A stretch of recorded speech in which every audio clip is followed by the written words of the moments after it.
The UL file number 3v6 found on a piece of 4-inch aluminum conduit indicates that the product is OZ/Gedney's rigid nonferrous metallic conduit, which falls under the UL category div. This file number is essentially a key identifier used by Underwriters Laboratories to track and verify that a specific product meets their established safety standards. Let's delve deeper into what this means for electrical installations. Firstly, understanding the role of Underwriters Laboratories, or UL, is crucial. UL is a globally recognized safety organization that tests and certifies products to ensure they meet specific safety requirements. The mark on a product signifies that it has undergone rigorous testing and has been found to be compliant with relevant safety standards. Secondly, the file number, in this case 3v6, is specific to a particular manufacturer and product line. It acts as a unique identifier within the UL system. This number allows inspectors, contractors, and other stakeholders to quickly verify the product's certification status and access relevant information about its compliance. The designation div refers to rigid nonferrous metallic conduit, specifically aluminum conduit in this instance. This category covers the requirements for rigid metal conduit made from nonferrous materials such as aluminum. According to the 2014 National Electrical Code, Article 344 addresses the use, installation, and construction specifications for rigid metal conduit. This conduit is suitable for various applications including direct burial, encasement in concrete, and exposure to weather. Now consider the implications of using certified conduit in electrical installations. Firstly, safety is paramount. UL certification provides assurance that the conduit has been tested for its ability to withstand various environmental conditions, mechanical stresses, and electrical faults. This helps to minimize the risk of electrical shock, fire, and other hazards. Secondly, compliance with codes and standards is essential. Electrical codes, such as the National Electrical Code, often require the use of listed or certified products. Using UL-listed conduit ensures that the installation meets the requirements of the code and is likely to pass inspection. Thirdly, performance and reliability are enhanced. UL certification indicates that the conduit has been tested for its mechanical strength, corrosion resistance, and other performance characteristics. This helps to ensure that the conduit will perform reliably over its intended lifespan. To further elaborate, let's consider the installation process.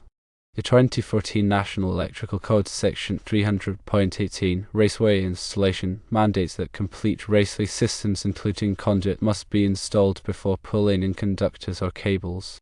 This ensures the mechanical integrity of the system and prevents damage to the conductors during installation.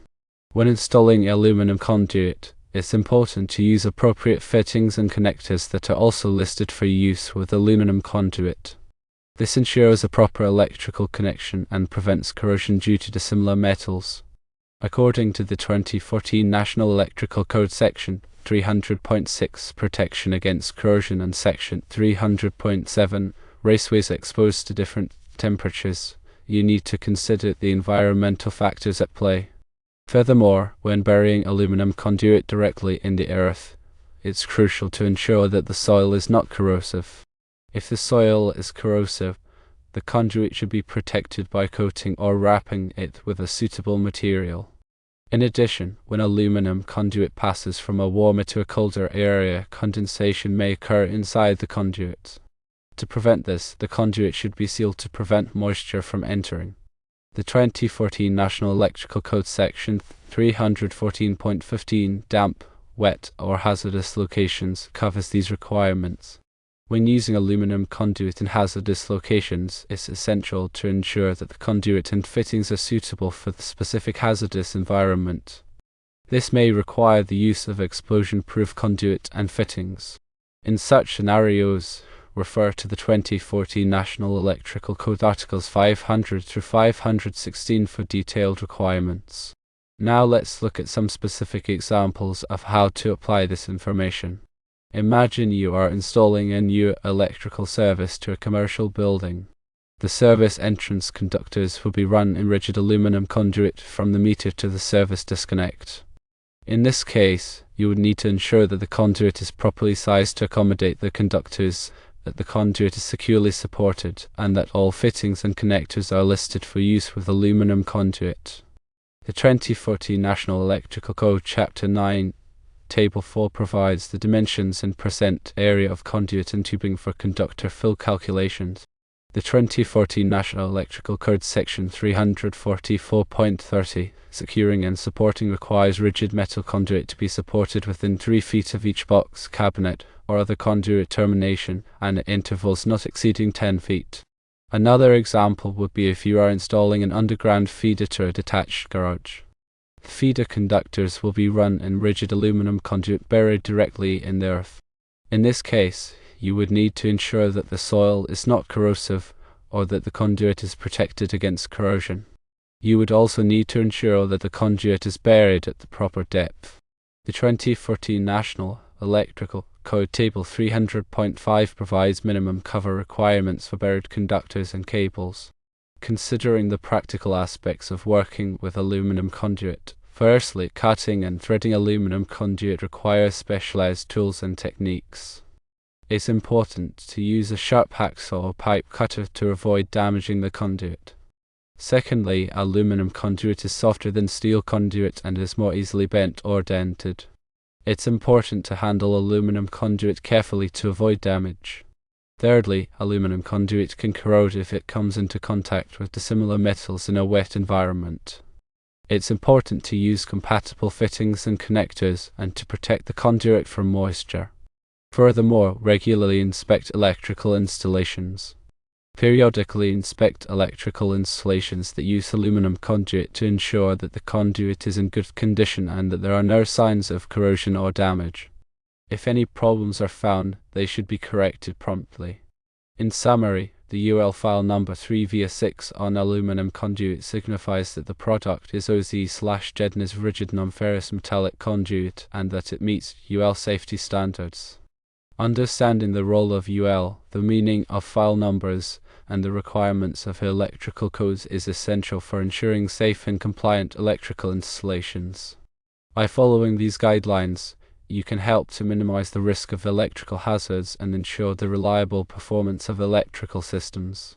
Remember to consult the latest edition of the National Electrical Code and local electrical codes for specific requirements in your area. These codes are regularly updated to reflect new technologies and best practices. Moreover, consider that ongoing education and training are crucial for electrical professionals. Stay up to date on the latest codes, standards, and technologies by attending training courses and seminars. In addition to the above, remember the significance of proper grounding and bonding.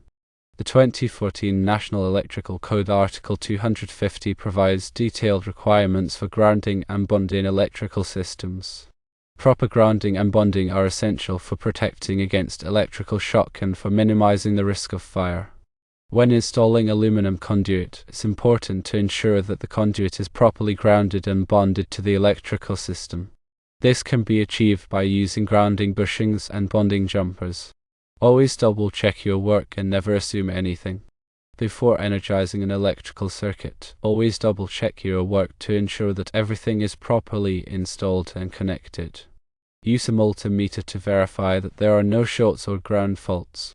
Safety should always be the top priority. Always follow safe work practices when working with electricity. Wear appropriate personal protective equipment, such as safety glasses and gloves. Energize circuits before working on them. If you are not qualified to work on electrical systems, hire a qualified electrician. Finally, remember that the information provided here is for general guidance only and is not a substitute for professional electrical advice. Always consult with a qualified electrician or electrical engineer for specific questions or concerns about electrical installations. Understanding the nuances of UL listings, file numbers, and the NEC is a continuous learning process. Take advantage of available resources such as UL Online Database and the National Fire Protection Association's website to stay informed and enhance your knowledge. By staying informed and following best practices, you can contribute to safer and more reliable electrical installations.